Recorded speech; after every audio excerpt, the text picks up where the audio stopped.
कहानी यहीं खत्म। अब कभी किसी को कुछ पता नहीं चलेगा।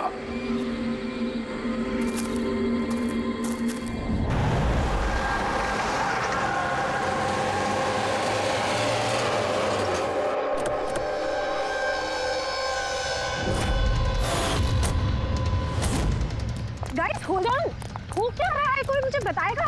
You guys don't understand. You know ना सिचुएशन क्या चल रही है। पापा और भाई दोनों फोन नहीं उठा रहे। पापा, रे, प्लीज दरवाजा खोलो। करण देखो ना, कोई दरवाजा ही नहीं खोल रहा है। पापा, मिथुन काका, रे, मिथुन काका। Oh my God, रे। Oh my bro. He's no more.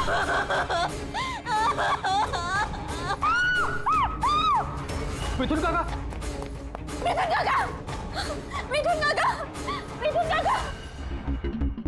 बेहोश। पापा, पापा, पापा, पापा, पापा।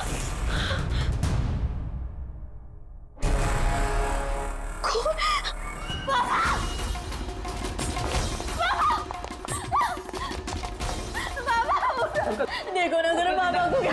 शीतल अंकल सीधा। प्लीज प्लीज जल्दी डॉक्टर को बुलाओ करो। काम करने जाओ। सारा, सारा। अंकल डोंट एम्बुलेंस को कॉल करो। एम्बुलेंस को कॉल करो अर्जेंट। शीतल, जब तुम वहाँ खंडाला में थी तब ये सब हुआ? हाँ जी सर, एक्चुअली वहाँ हमारी प्रॉपर्टी को लेके कुछ प्रॉब्लम्स चल रही थी, इसीलिए मैं और करण वहाँ गए थे। करण? जी, ही इज माय लॉयर। अच्छा। सर वो लैंड शीतल के नाम पे थी, इसलिए उसे वहाँ होना ही था। यस सर, बहुत इंपॉर्टेंट मीटिंग थी। आप? शीज तारा, माय असिस्टेंट। हाँ तो शीतल, जब तुम खंडाला में जा रही थी तब घर पर सिर्फ तुम्हारे पिताजी कल्याण जी और तुम्हारा भाई रे और ये मिथुन था, है ना? हाँ सर, एक्चुअली करीब 8 साल पहले एक एक्सीडेंट हुआ था जिसमें पापा की आईसाइट चली गई। पापा देख नहीं सकते और मिथुन काका उनका अकेले ध्यान नहीं रख पाएंगे, इसलिए रे वो यहीं रुक गया। मुझे उन दोनों को अकेले छोड़ना ही नहीं चाहिए था।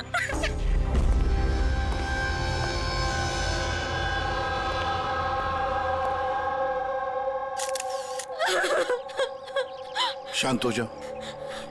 एक बात बताओ शीतल, अब तुम कह रही थी कि उनको अकेले छोड़कर जाना ही नहीं चाहिए था, क्यों? ऐसे क्यों लगा तुम्हें? क्या तुम्हें डर था कि उनकी दोनों की जान को खतरा है, ऐसे कुछ होगा?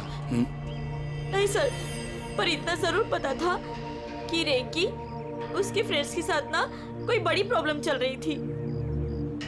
फ्रेंड्स के साथ? और वो लोग एक दूसरे को ब्लैकमेल कर रहे थे किसी चीज को लेके।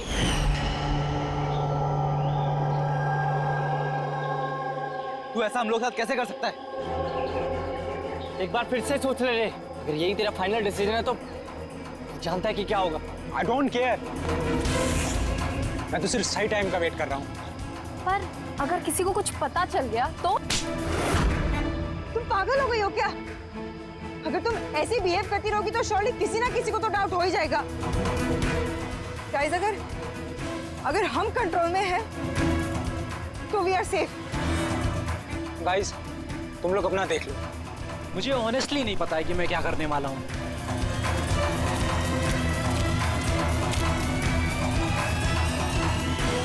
मुझे रे पे बिल्कुल भरोसा नहीं है। I can't trust him. अगर इसका मुंह खुला तो हम सब फंसेंगे, उससे पहले इसका मुंह बंद करना पड़ेगा। शीतल, जो भी तुम्हारे भाई के साथ हुआ उसका बहुत दुख होता है। I am so sorry. एक बार तुम्हारे पिताजी को होश आ जाए ना तो सारी बातें साफ हो जाएगी। वैसे मिथुन, कल रात तुम यहीं पर थे ना? क्या हुआ क्या, जरा ठीक से बताओ। शरीर पे कोई बड़ा घाव नहीं है, बस छोटी मोटी चोटें हैं, लेकिन हाँ फ्रैक्चर थोड़े ज्यादा है। समझ में नहीं आ रहा है इसकी मौत हुई कैसे। मैं अपना काम कर रहा था, अचानक लाइट चली गई और किसी ने मेरा मुंह बंद कर दिया। मैं बेहोश हो गया साहब। जब आँख खुली तो आप सामने थे। बाकी को कुछ याद नहीं आ रहा सर। ठीक है, रो मत। सर मौत की वजह तो पोस्टमार्टम के बाद ही पता चलेगी। कुछ समझ में नहीं आ रहा है सर। जिसने भी खून किया है सोच समझ के किया है, बड़ा ही चालाक है खूनी। एक काम करते हैं, इस घर को फिर से अच्छी तरह से चेक करते हैं।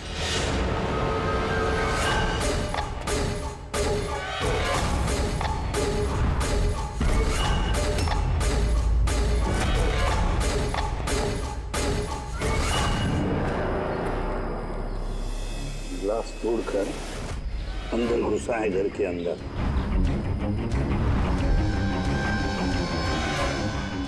ये देखो, खून लगा है उसका अंदर घुसते वक्त या भाग जाते वक्त।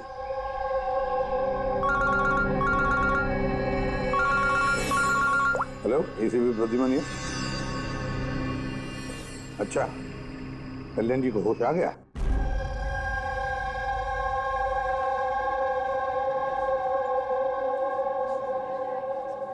पापा, कल्याण जी, मैं सीआईडी से एसीपी प्रद्युमन। आप मुझे बता सकते हैं क्या हुआ? मैं अपने घर पर था, मुझे तो सिर्फ आवाजें सुनाई देती। रे जोर जोर से चिल्ला रहा था, चीजें यहाँ वहां फेंकी जा रही थी, बहुत शोर था, पता नहीं क्या क्या हो रहा था। और फिर सडनली बाएं हाथ से कोई भाग कर आया और उसने मुझे चाकू मार दिया, शायद बाएं हाथ से। और इससे पहले कि मैं रे को कुछ रे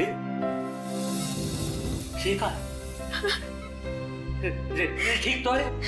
शीतल, शीतल, शीतल, तुम कुछ बोल क्यों नहीं रही? हे भगवान, हे भगवान।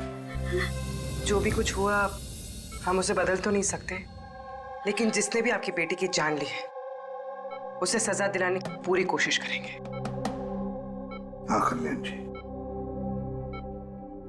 आपने कहा कि कोई बाएं साइड से आकर उसने आप पर चाकू का वार किया है, लेफ्ट हैंड साइड से। ये कुछ खास बात याद आती है उस आदमी के बारे में? हाँ, कोई खास बात? हाँ, वो जरूर लेफ्ट हैंडेड था, लेफ्ट हैंडेड था वो। ये आप कैसे कह सकते हैं? सर, मुझे पता चल जाता है, मेरी सेंसेस बहुत स्ट्रांग है। उसने जब मुझ पे वार किया, मैंने उसका हाथ पकड़ लिया था और वो इतना स्ट्रांग था, वो जरूर लेफ्ट हैंडेड था सर, 100% लेफ्ट हैंडेड था। तो क्या डॉक्टर साहब, ये जो जख्म है इनके शरीर पर, वो वाकई किसी खब्बू आदमी ने बनाया? यस सर, घाव के निशानों के हिसाब से यही लगता है। चलो सर, कुछ तो सुराग लगा। हाँ, ये चारों के चारों दोस्त रे को धमका रहे थे। गड़बड़ है, कुछ न कुछ तो गड़बड़ जरूर है इन चारों में। तनिषा, अंकिता, विवान और सैम। उठाओ इन चारों को, उठाओ।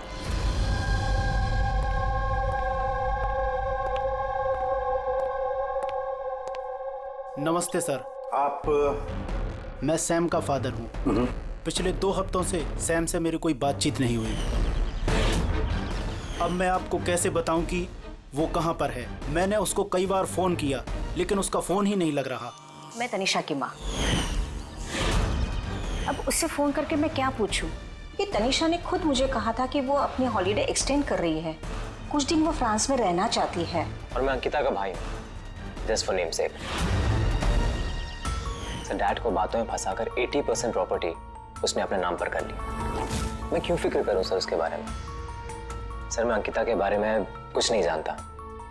हाँ sir, what I just know is sir वो 2 हफ्ते पहले दिल्ली गई हुई थी कुछ मार्शल आर्ट कैंप के लिए। जी सर मैं विवान का फ्रेंड। उसके डैड के पास इतना पैसा है कि वो घूमता रहता है। होगा कहीं हॉलीडे पे। मतलब ये चारों पिछले 2 हफ्तों से शहर से बाहर है और आप में से कोई भी उनके टच में नहीं है। ठीक है, थैंक यू वेरी मच। आप लोग जा सकते हैं। अगर जरूरत पड़े तो आप लोगों को हम फिर से बुला लेंगे। Thank you. जरा 1 मिनट, क्या आप बता सकते हैं कि सैम, तनिषा, विवान और अंकिता इन चारों में से कोई लेफ्ट हैंडेड है? कब्बू है? हाँ सर, मेरा बेटा सैम लेफ्टी है। अच्छा, क्यों सर? नहीं नहीं, ऐसे ही ऐसे। हाँ, आप लोग जा सकते हैं। Thank you.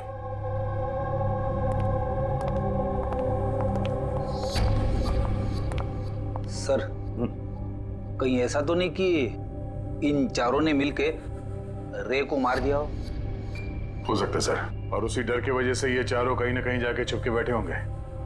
सर ये चारों की लोकेशन का पता चल गया। सर कल रात सैम, तनिषा, अंकिता और विवान इन चारों की मोबाइल लोकेशंस शीतल के घर के 3 किलोमीटर के रेडियस में थी।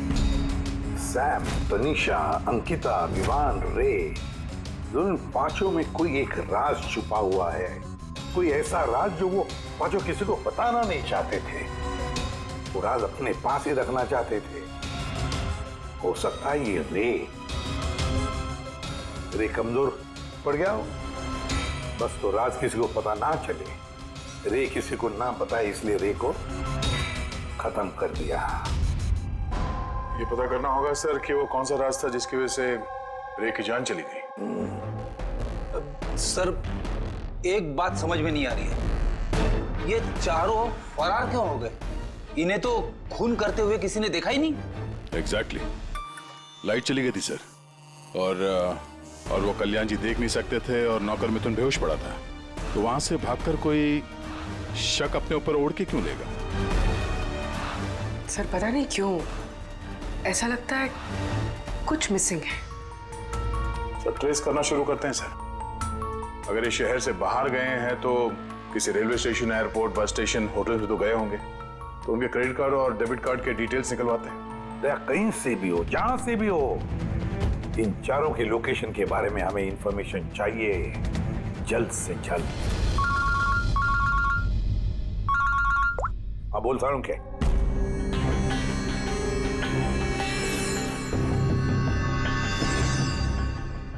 यार सारुण के, तूने इस कंकाल पे ये रेड मार्क्स क्यों किए? बस ये समझाने के लिए कि इस रे की हड्डियों का कैसे चूरा बनाया गया। ये देखो, ये रे की हड्डियों का एक्सरे। इस रे पर बहुत जबरदस्त ताकत के साथ वार किया गया। एक झटके में इसकी गर्दन की हड्डी टूट गई।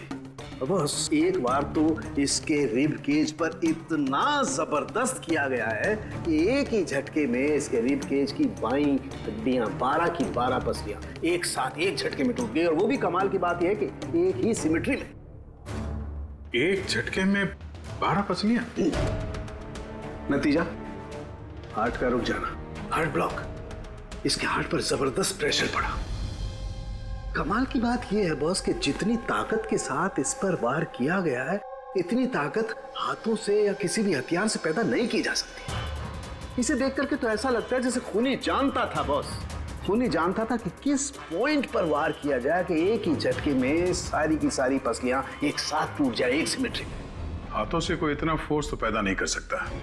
हाँ कर सकता है अगर कोई मार्शल आर्ट्स का जानकार हो तो।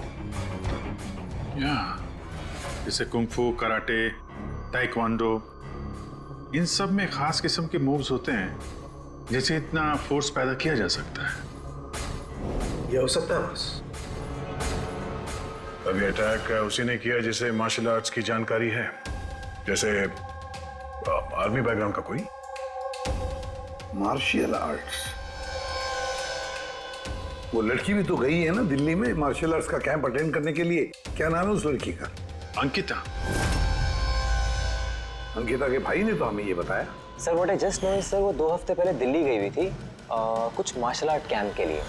और सर कत्ल की रात उसका फोन शीतल के घर के आसपास ही था, उसी ने किया होगा। सैम के साथ मिलके। कल्याण जी पर जिसने भी चाकू का वार किया था वो आदमी खब्बू था, लेफ्ट हैंडेड। हाँ सर, मेरा बेटा सैम लेफ्टी है। ये हो सकता है क्योंकि शीतल के घर की जिस खिड़की पर से हमें वो ब्लड सैंपल मिला था उसका डीएनए सैम के डैड के डीएनए के साथ मैच होता है। मतलब सैम वही था और अंकिता भी। बस अब हमें ये पता लगाना है कि ये सैम, तनीषा, अंकिता और विवान इस वक्त है कहां पर। अच्छा, आप कैब ड्राइवर, आप उस वक्त कहाँ थे?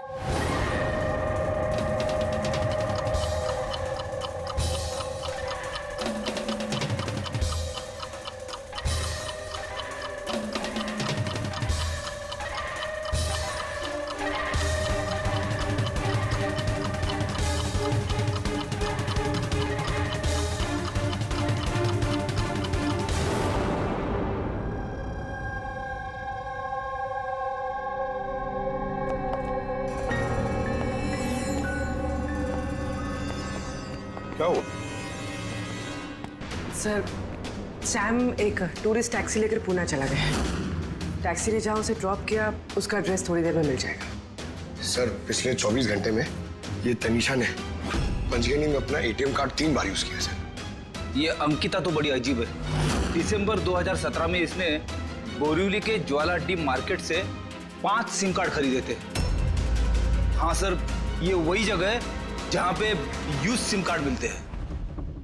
और सर ये सब के सब 10 दिसंबर 2017 को महाबलेश्वर गए थे और 14 दिसंबर को लौटे।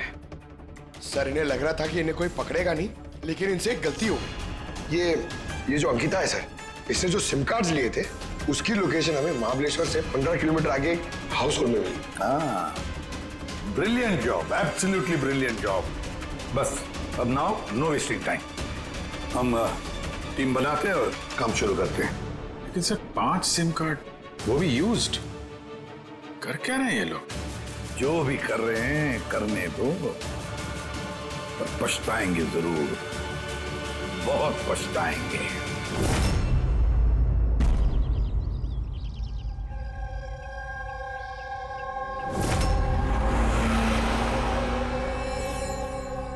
किसका फोन है? किसी विवान का है। विवान का कैसे हो सकता है? तुमने ठीक से सुना ना? अब उसने विवान कहा तो विवान ही होगा, मुझे क्या पता, आप बात करो। हेलो, कौन बोल रहा है? दूर, मैंने बोला था कि आज के बाद हम कांटेक्ट में नहीं आएंगे। तो कॉल क्यों किया? और तुझे पता कैसे चल रहा कि मैं यहाँ हूं? ओके, तो वहीं रुक, मैं आ रहा हूं।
बीच रास्ते इसकी बॉडी मिली है सर। किसी ने दिन दहाड़े भरे मार्केट में गोली मारी। लॉन्ग डिस्टेंस शॉट था, ऑब्वियसली स्नाइपर होगा। स्नाइपर लॉन्ग डिस्टेंस से गोली चलाई, मतलब किसी को पता भी नहीं चला होगा कि गोली चली कहां से और फिर गोली चलाई किसने। Anyway, thank you very much. जी सर। सर हम लोग तनीषा तक पहुंचने ही वाले थे कि किसी ने इसे भी मार दिया। वही तो सर, ये इत्तेफाक तो नहीं हो सकता सर।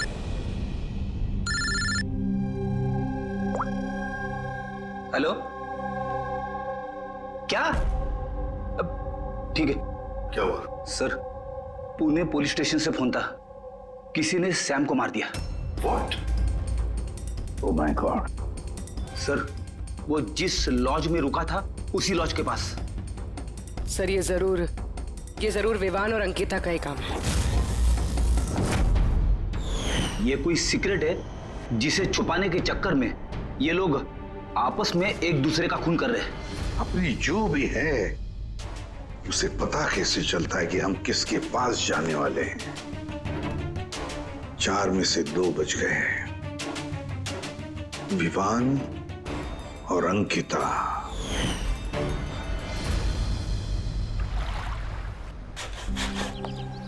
सबसे तो नहीं, मैं अंकिता से मिला था, उससे बात हुई थी मेरी। अंकिता से? जी। यही थी वो? हाँ, ये वही लड़की है, इसी ने मुझे पेमेंट दिया था, 2 दिन के 20,000 रुपए। 2 दिन के 20,000 वो मान गए? ऐसी क्या इमरजेंसी थी? अच्छा, उन 2 दिनों में आपने उनसे या उनके ग्रुप के बाकी लोगों से मिले थे?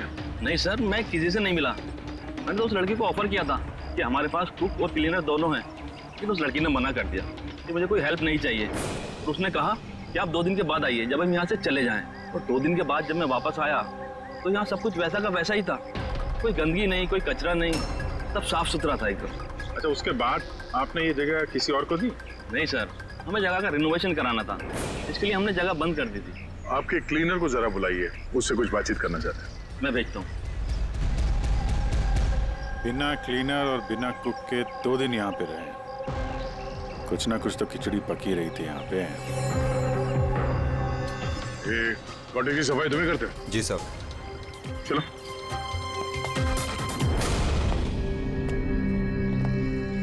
अच्छा, जब वो 5 लोग यहाँ से गए, उसके बाद जब तुमने यहाँ की साफ सफाई की तो कुछ मिला इधर उधर या कुछ अजीब लगा तुम्हें? नहीं सर, वो लोग तो बहुत अच्छे थे, जाने से पहले पूरी जगह को एकदम चकाचक साफ करके गए। पता नहीं कौन सा साबुन, क्या डिटर्जेंट यूज किया, पूरा घर चमका दिया था। अरे वाह, हाँ सफाई हो रही है। ये कौन सा डिटर्जेंट है मैडम जी? अरे कुछ नहीं, वो रात को पार्टी हुई थी ना तो ज्यादा गंदा हो गया है। तुम जाओ, हम कर लेंगे। एक मिनट। ये लो, ये लेके जाओ। हाँ, जाओ।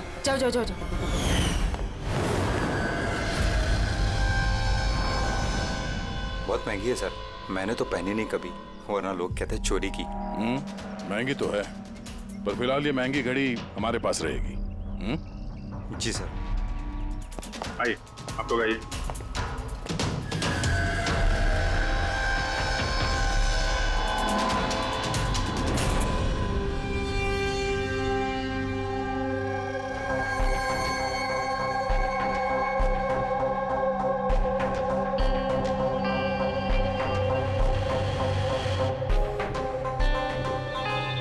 सर, सैम, तनीषा और रे तीनों का तो मर्डर हो गया है।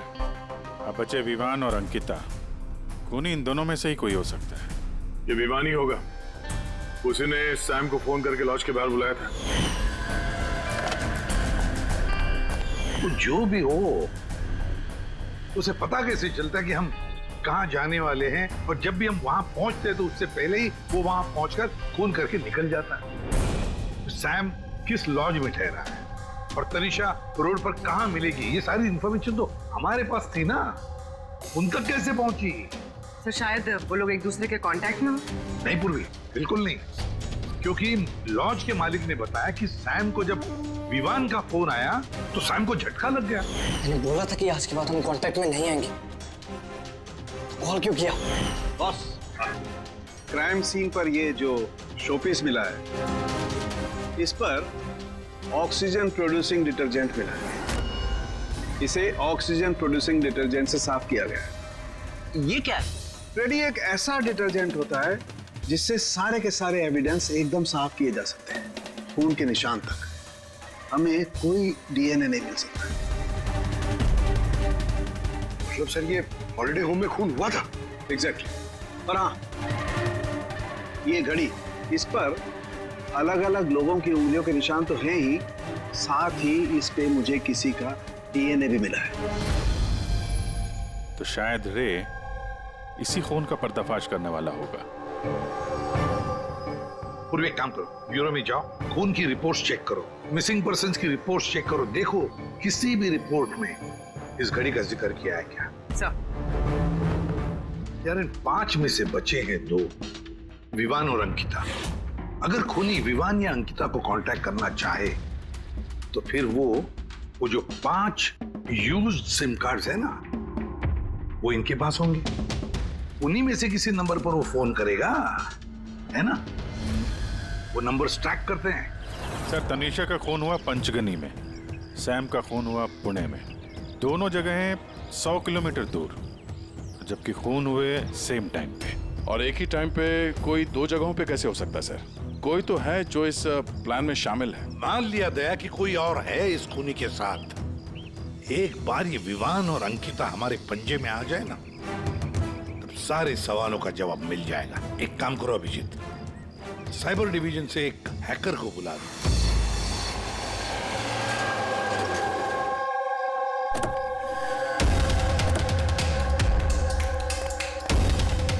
इसमें पूरे पैसे है ना?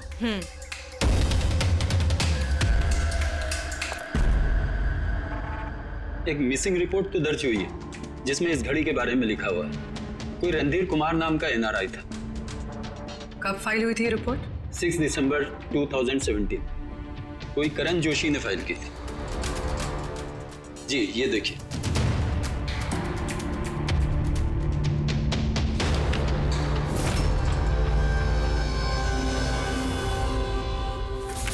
Thank you.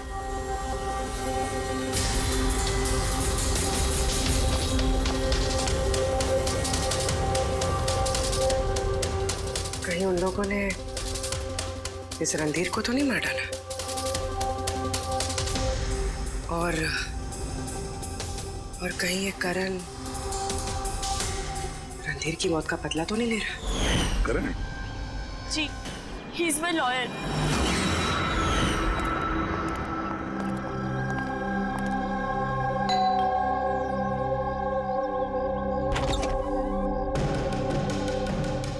Good to see you.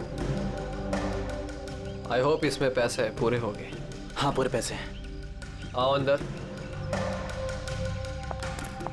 देखो, हम लोग जहां भी जाते हैं उससे पहले खूनी को कैसे पता चल जाता है?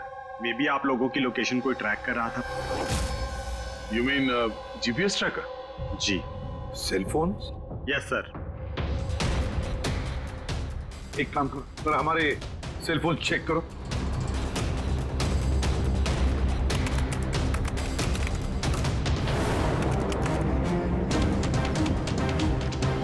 तुमने पैसे मांगे थे, हम लेकर आए हैं। अब वो एविडेंस दो और सब खत्म करो। खत्म करूं? जैसे तुम लोगों ने रणधीर को खत्म किया था। करण, हमें सबूत दो। देता हूं, लेकिन उससे पहले मैं तुम्हें किसी से मिलाना चाहता हूं।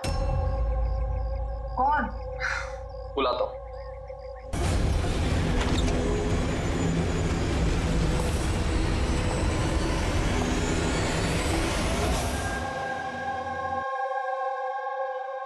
सर देखिए, आप लोगों के फोन हैक्ड हैं। व्हाट? हैक्ड? पर कैसे? आपके फोन में हिडन स्पाईवेयर है जिससे आपके सारे ईमेल्स, कॉल, मैसेजेस, सब चीजों को ट्रैक किया जा रहा था। लेकिन हमारे फोन हैक कौन कर सकता है और कब किए होंगे? फोन तो ज्यादातर हमारे साथ ही रहते हैं। एक minute Abhijit, I see you. हमारे फोन्स को उसी वक्त उसने हैक किया। और अभिजीत सर, दया सर, आप दोनों के फोन को शायद उसने एसीपी सर के फोन से हैक कर दिया होगा।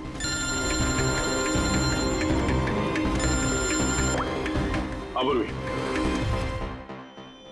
करण मरने वाले से रिलेटेड है?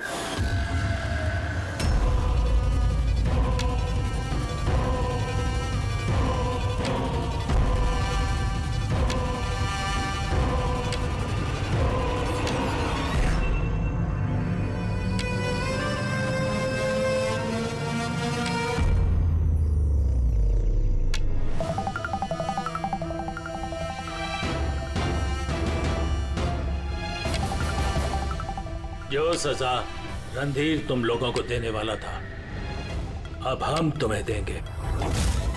जैसे सैम,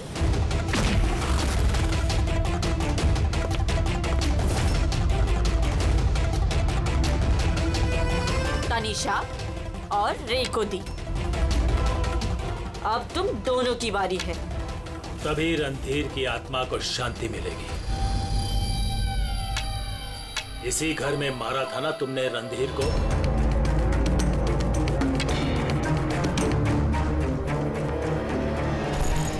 करण,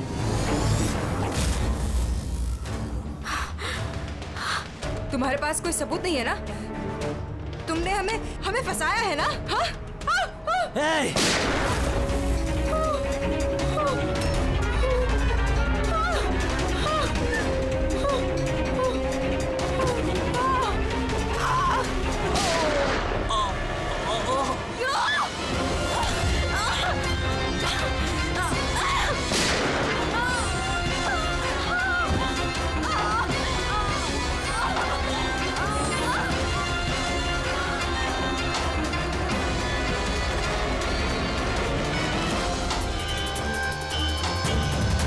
तुम्हें क्या मालूम?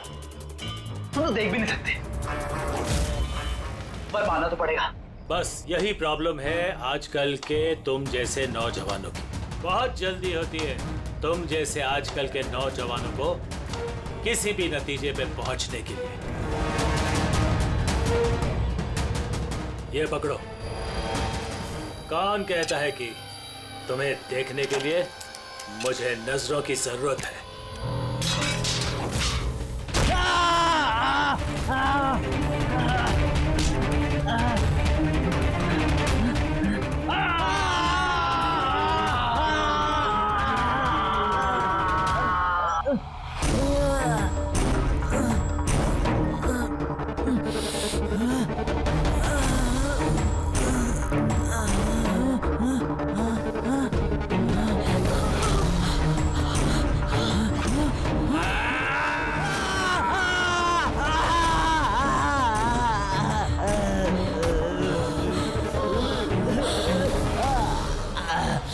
सीता बेटा, तुम ठीक तो?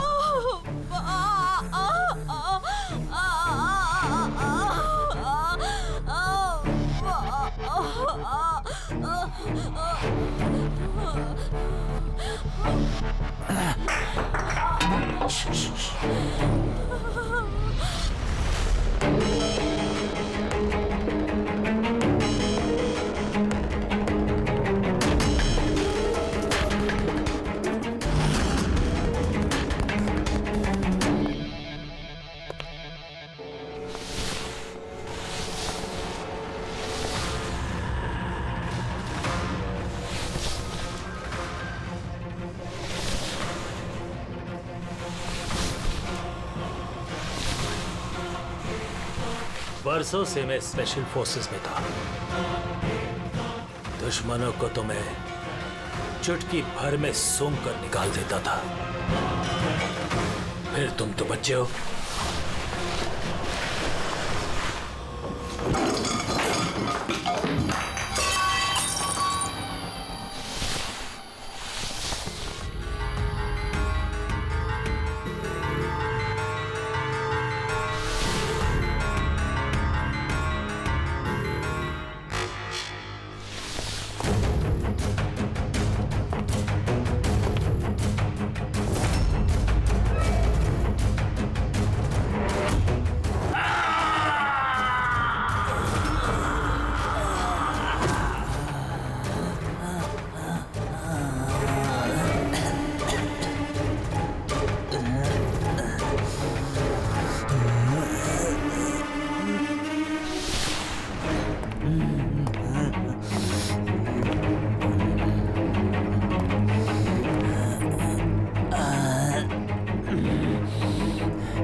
छोड़ो उसको।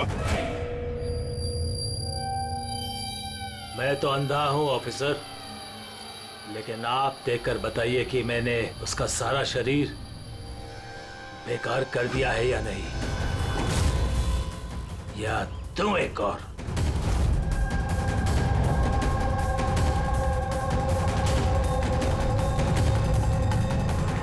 शीतल, रणधीर तुम्हारा भाई था और कल्याण जी रणधीर तुम्हारा बेटा है ना। और ये सब करने के लिए तुमने सीआईडी का इस्तेमाल किया, क्यों? सही समझा आपने। रणधीर शीतल का भाई था और मेरा बेटा। यानी रे का भाई? नहीं, रे मेरा बेटा नहीं था, उसे तो सिर्फ मैंने इस्तेमाल किया था।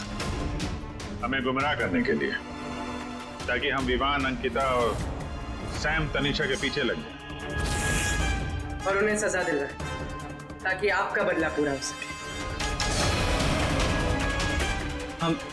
हम उसे मारना नहीं चाहते थे। रणधीर एक्सचेंज प्रोग्राम का स्टूडेंट था, एकदम सीधा, लेकिन बहुत पैसे वाला। अंकिता हमेशा से ही एक हाई फाई लाइफ जीना चाहती थी। उसी ने ये प्लान बनाया और रणधीर को किडनैप करके उससे पैसे मांगने का। कितना रैंसम मांगा था तुम लोगों ने? 5 करोड़। फिर भी मार दिया तुमने उसे। रणधीर भाग रहा था, अंकिता को गुस्सा आया और उस 1 सेकंड के नॉनसेंसपन में उसने उसे मार दिया और हम सब घबरा गए। कुछ समझ नहीं आई कि क्या करें, तो उसकी बॉडी लेकर हमने लेक में डाल दिया।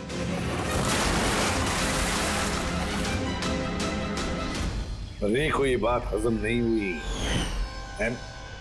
और यहीं पर तुम्हारा प्लान गड़बड़ हो गया। सर, वो रणधीर की इंडिया में सारी रिस्पॉन्सिबिलिटी मेरी थी।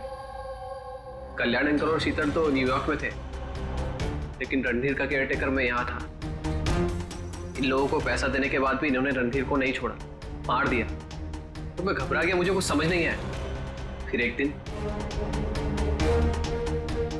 दिन रे का कॉल आया। मुझे बिलीव नहीं हो रहा है कि हमने उसको। I'm sorry uncle. कुछ नहीं होगा तुम्हें,